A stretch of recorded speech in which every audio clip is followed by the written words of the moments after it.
What we're looking at is a legacy of the Ice Age. Permafrost and methane is a time machine. So what we're going to do is walk back in time. We're going to see old carbon, old bones, old environments, and none of those are in equilibrium with today's climate, so that's the problem. That world doesn't exist anymore, and it hasn't for 10,000 years. It was nicely and very delicately separated from this modern warmer climate by about this much moss. And when that moss goes away, whether for fire or for human disturbance or for warming, then all hell breaks loose.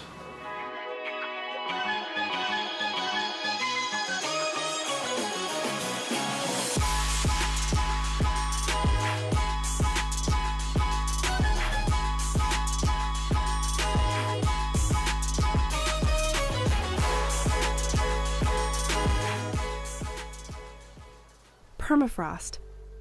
It's maybe the part of the cryosphere that's most out of sight and mind.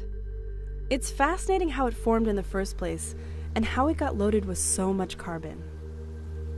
In a minute, we'll go back underground with Matthew Sturm from the University of Alaska Fairbanks. But first, let's meet Peter Griffith, NASA's project manager for the Above campaign, which supports more than 70 science projects studying forest and tundra vegetation, wildfires, animals like birds, caribou, and Dall sheep, methane emissions from expanding northern lakes, and the impacts of climate change on people in Alaska, Canada, and around the world. Many of those projects have some direct connection to permafrost. Permafrost is the hidden cryosphere. It's the permanently frozen soil that surrounds the Arctic, all across Alaska, northern Canada, and then across Eurasia. The ground has been frozen during the ice ages.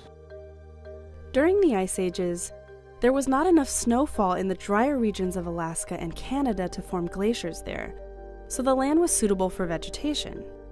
What happened is that over thousands and thousands of years, all of that plant material got compacted and frozen every winter and buried and pushed down, so that today there's 300 feet deep of frozen water and dead plants and some pieces of dead animals too. Sometimes you find woolly mammoths in the permafrost.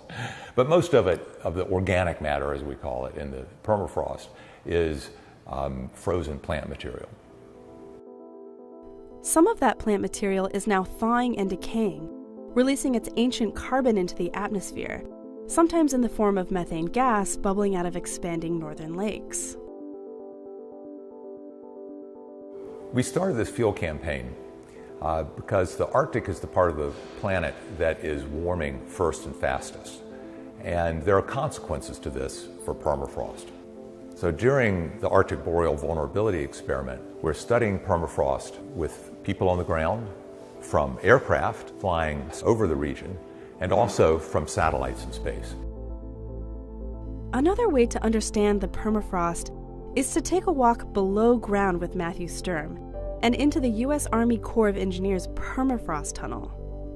And they've dug this tunnel back into the side of a hill about 200 feet, and it goes sort of sloping down so that by the end of the tunnel you're about 100 feet underground, and you're surrounded by bones sticking out of the wall from the steppe bison and the mastodons that are frozen in it.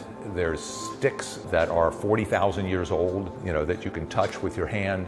There's grass that's still green, that's tens of thousands of years old because it got frozen, right away, and it's never lost the green color. But as fascinating as it is to see these relics of an ancient era, or to see a tree split in half by thawing soil, or even to light a ball of methane on fire from under winter ice, at the end of the day, Peter and his colleagues want to know just how much organic matter is frozen in that permafrost, and how fast it might be released. Currently, we think that there is something on the order of 2 to 3 times as much carbon locked up as frozen organic matter in permafrost as there is carbon dioxide in the atmosphere. So releasing all of that organic carbon from permafrost into the atmosphere would be a real game changer. That would be a tremendous transformation of the planet's atmosphere. Now, the good news is that it would take a very, very long time for that to happen. However, we are warming the planet at a rate now that calls into question how quickly is that changing and what the consequences in the near future and in the far future are going to be. You're in the middle of a field somewhere in California at 4 in the morning. It's sort of surreal in a way, because you've put so much time into it for so long, and actually seeing it over there is like, whoa, you know, it's a big deal.